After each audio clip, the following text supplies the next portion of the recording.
Hey, Revolution, everybody. This is Brother Liv, the Truth Seeker, and I'm here on the road. Here, I'm out with my son, doing 7-on-7 football. But in the process of that, I wanted to get this video here for you. I promised a couple of videos in lieu of last week. Hopefully, I'll be working on another one coming up very shortly. Let me get this one out because this past week, a lot of people have been talking about Michael Jordan. Yes, not the LeBron versus Jordan conversation. Not that conversation, but another Michael Jordan. As a matter of fact, this Michael Jordan. Many people have been talking about this pastor Michael Jordan because he had put up a semi-controversial sign. Now, I've been reading his stuff, off and on over the past few years. He used his sign. Michael Jordan is the pastor of the New Era Baptist Church in Birmingham, Alabama, and he's been using his sign to make provocative statements, and very controversial statements. Here, let me show you. Let me see. I'm going to show you real quick a few of the signs. And first of all, I do want to apologize for the audio. I forgot my mic, and I'm using the internal mic, so if I sound kind of crazy, that's why. But check out some of his slides. He's garnered a lot of attention over his signs that people are taking pictures of, and people are just like up in arms.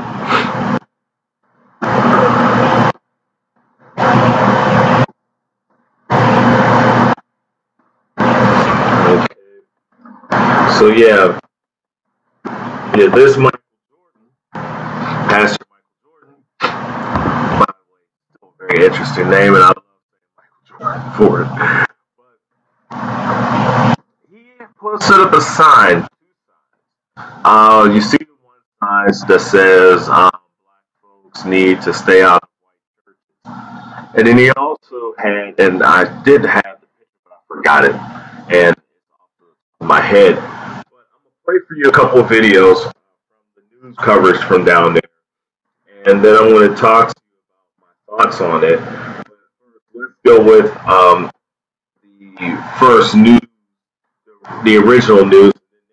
Video of the raw audio of him talking about it. And I'm going to break down the story for you because I don't think the news coverage in the news story is actually going to break down the story.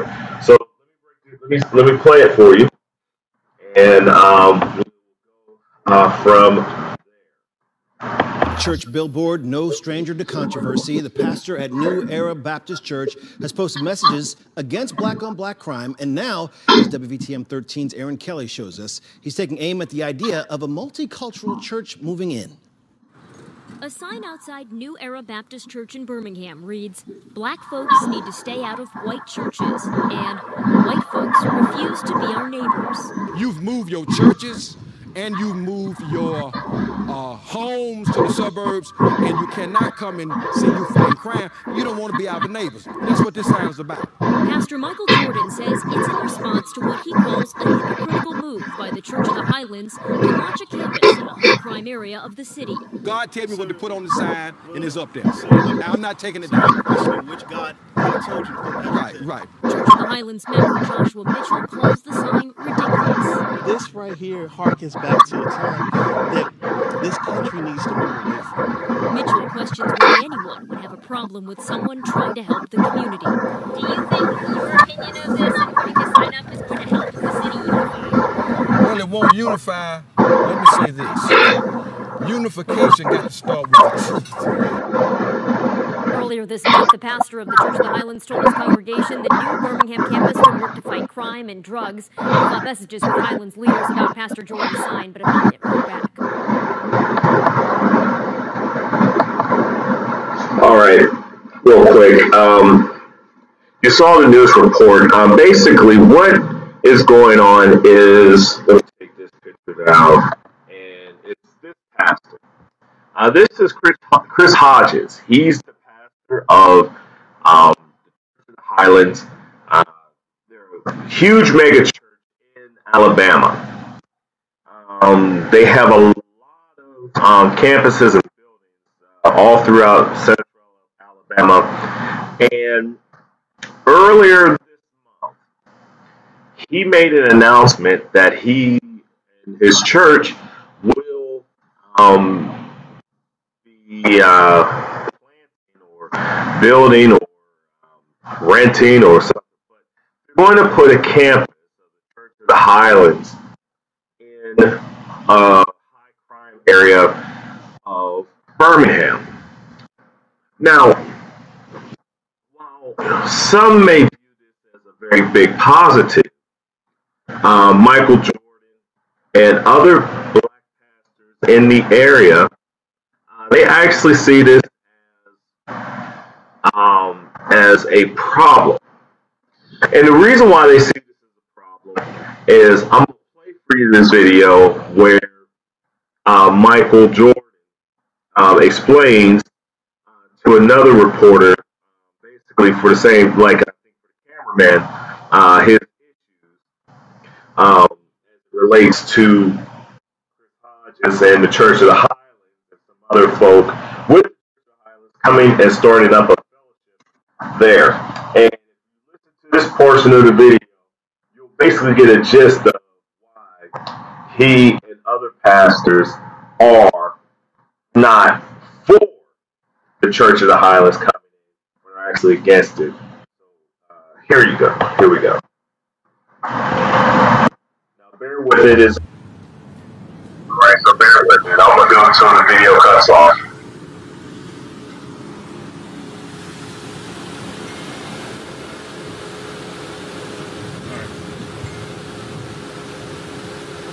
All right, so can I get, let's start off by giving your first name, last name, and spell it for me.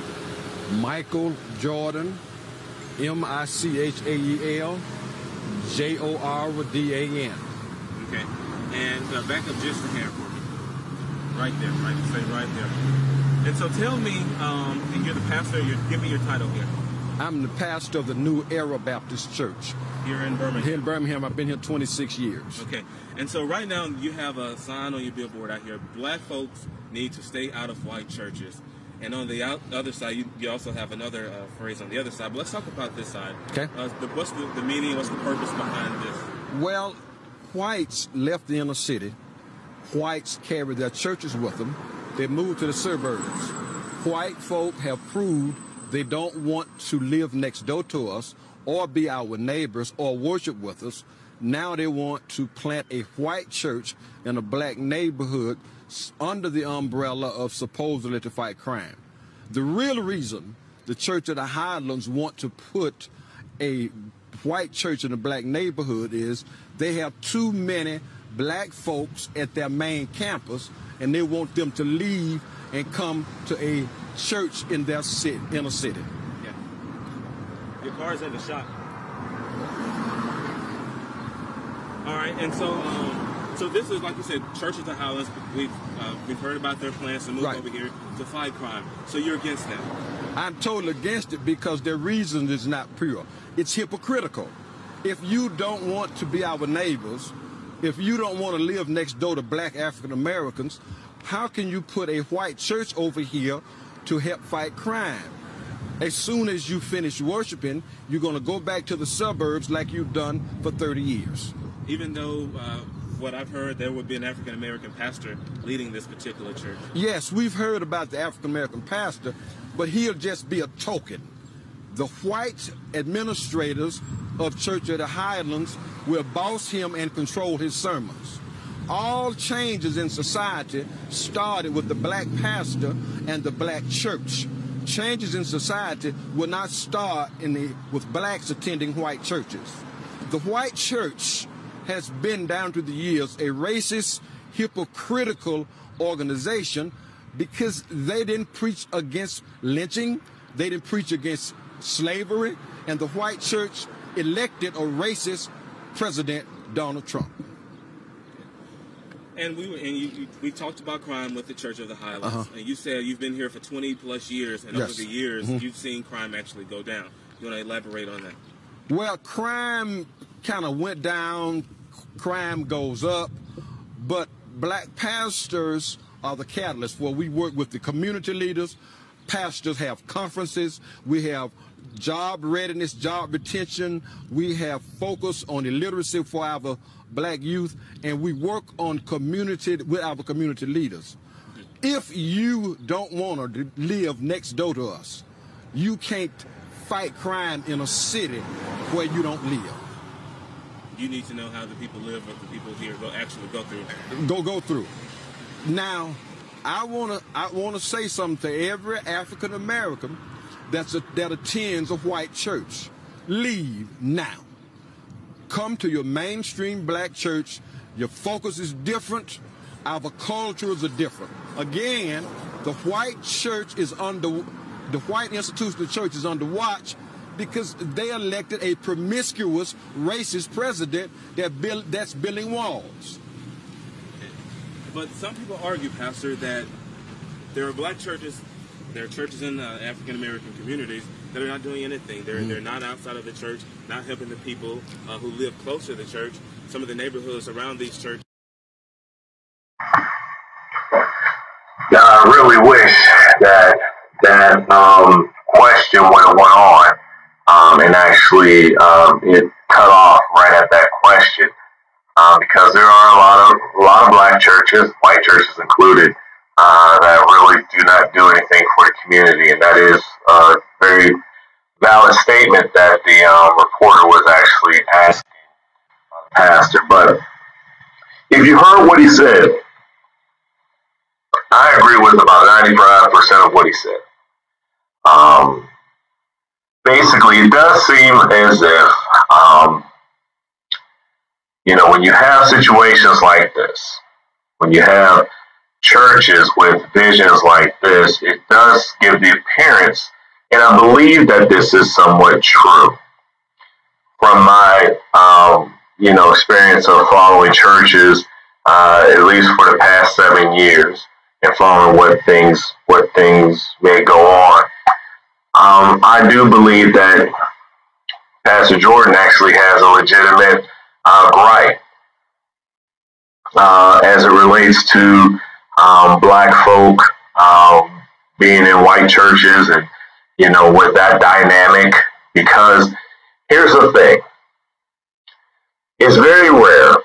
It's very rare to find, and I know that in the comments people want to start putting in the rarities, but it's very rare that you find white folk following black pastors. Very rare. One will say, well, Carlton Pearson had white folk in his church. Yes, he did. And when he went through his transformation, guess what? Those white folk left. Now, Bishop Jace has white folk in his church, and yes, we understand. There are exceptions to this rule, but in general, what you'll find is white pastors, going into black communities and basically, getting, black folk to come to their churches, and without the real work of trying to be a part of the community. See, I not grew up in a church, but I went to a white church for 5 years. I was in this white church for 5 years, and some of the issues that I dealt with personally in this church for 5 years were kind of Now, I'm not going to name the pastor because I actually love the pastor, and he's actually a good man. He was actually a good man when he was pastoring the church. He tried to do the best for the people. And even when I tried to tell him that he needs to play the game right, he refused to play the game. For that, I applaud him. Um, but however, because the structure of the white church was basically built in, in white, just lack of a better word, whiteness, it made it difficult for us as a church to become actually a multicultural church because within the community, the white people that were in the church did not live in the community, and we had a tough time of getting white people in our community to come to the church, which in turn was which in turn made it harder for other black folk within the community to come to the church. And it didn't help that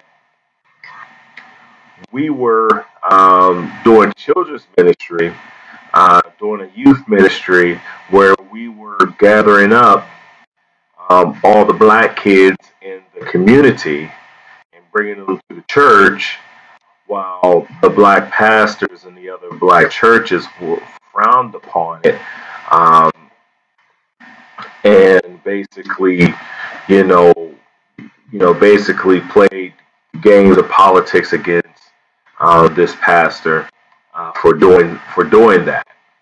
So it becomes a harder situation, and a part of that was prior to actually a few pastors before him, um, but when the town started to diversify and become more multi-ethnic town. Now, our town, where I live, is basically racially close to 50-50. Um, and it's very close to 50-50 in population. But prior to that, our church, the church that I was attending, um, had a parsonage that was right across the street from the church that I attended. Was right across the street. This was back in the 70s when the racial dynamics changed in the community. That church sold that parsonage and bought the pastor parsonage that was in an all white neighborhood that was about 4 miles away from the church. And that really put him and put him and his family outside of the community and inside a totally different community, which was a totally different school district. And he was trying to be effective as a minister in said black community or racially diverse community, trying to make a multiracial church. So that becomes harder. So the point that Michael Jordan was making was a very valid point. And the point that he was making um, about how you do not want to be our neighbors, how can you help us fight crime? I have been talking about a proximity within your community, within your church. Many of us, people, pastors, we will, and back when I was, the other reason why I was at that church was because I've been feeling this way for a long time, actually. I honestly believe that you should, as a believer, regardless of your denomination, regardless of your fellowship status, or whatever, that if you're about the church and you're about your community, that if you're about your community, you would go to the closest church to you. You would go to the closest church to you.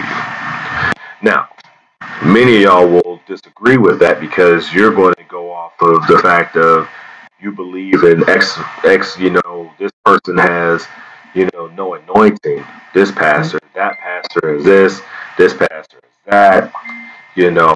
So now we go through all this and we deal with all this. So now we begin to chase words, and I've talked about that before.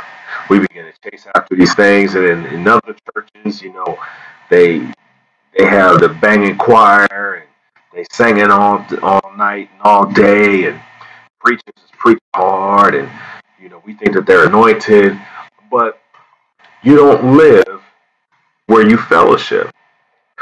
And then when you get done with your fellowship, and I talked about this when I talked about the other church with the pastor with the Bentley, when I talked about this is what I mean.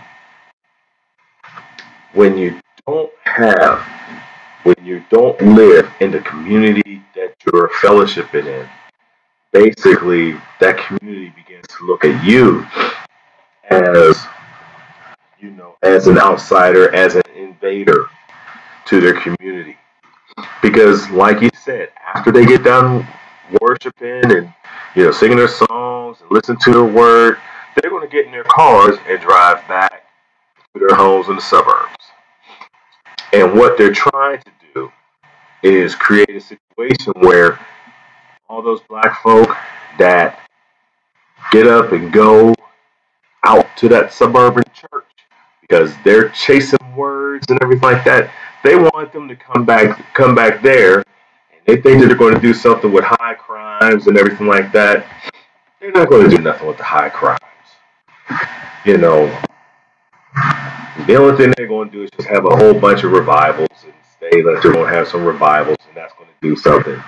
You know, if you want to help, listen, if you want to help with crime, the best thing that you can do with crime is actually give people jobs.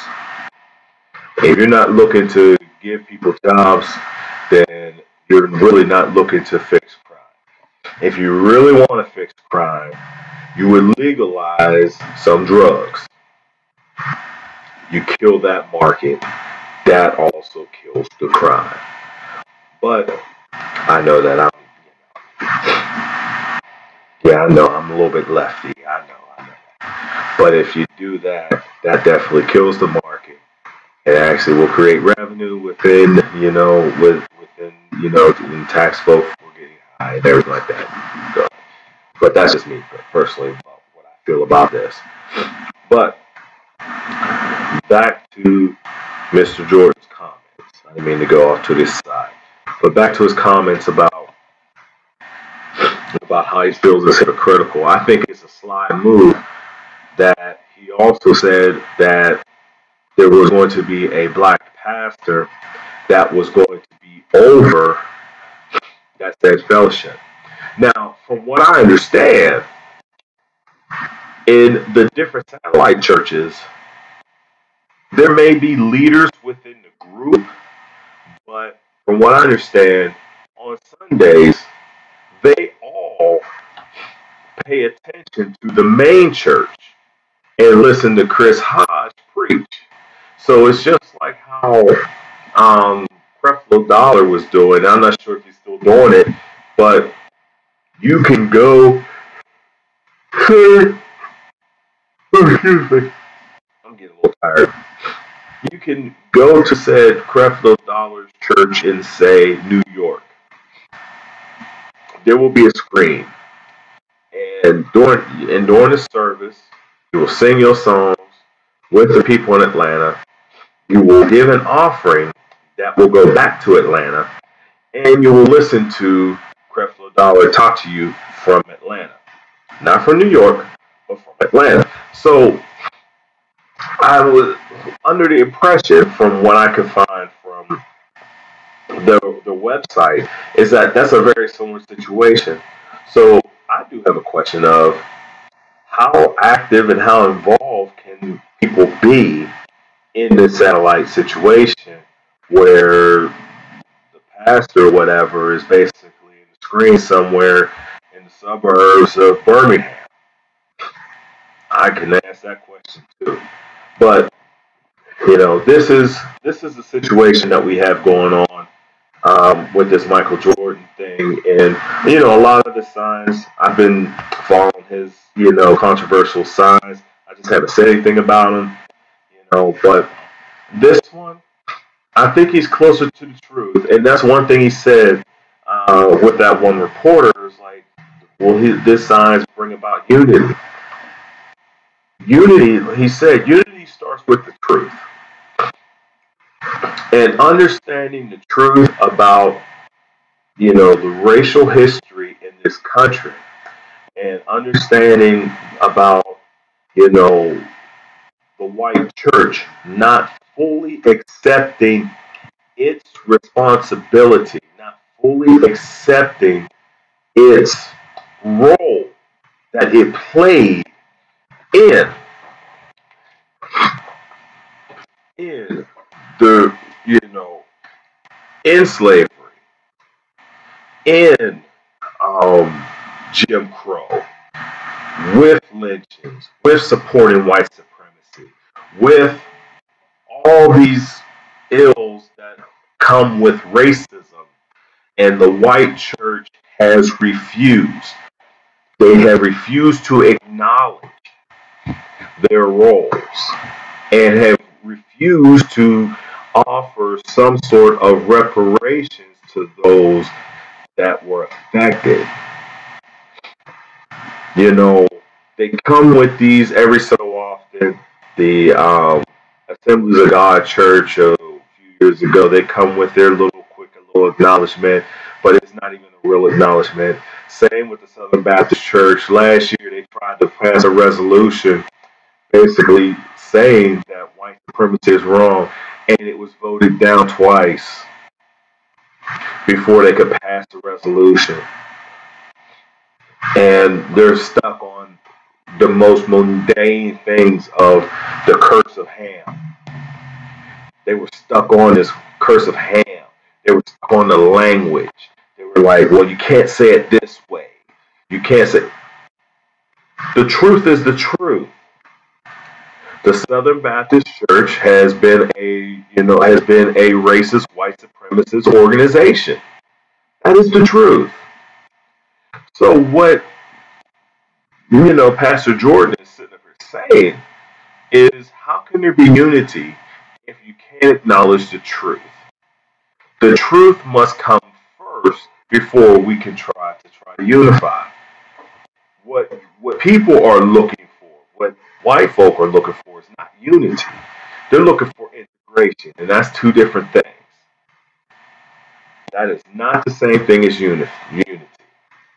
All this stuff within what's going on, and I can't get into all my other thoughts about racial reconciliation and stuff like that, because even though that's a part of this video, if I keep going into that, yeah, I'm gonna piss a lot of folk off.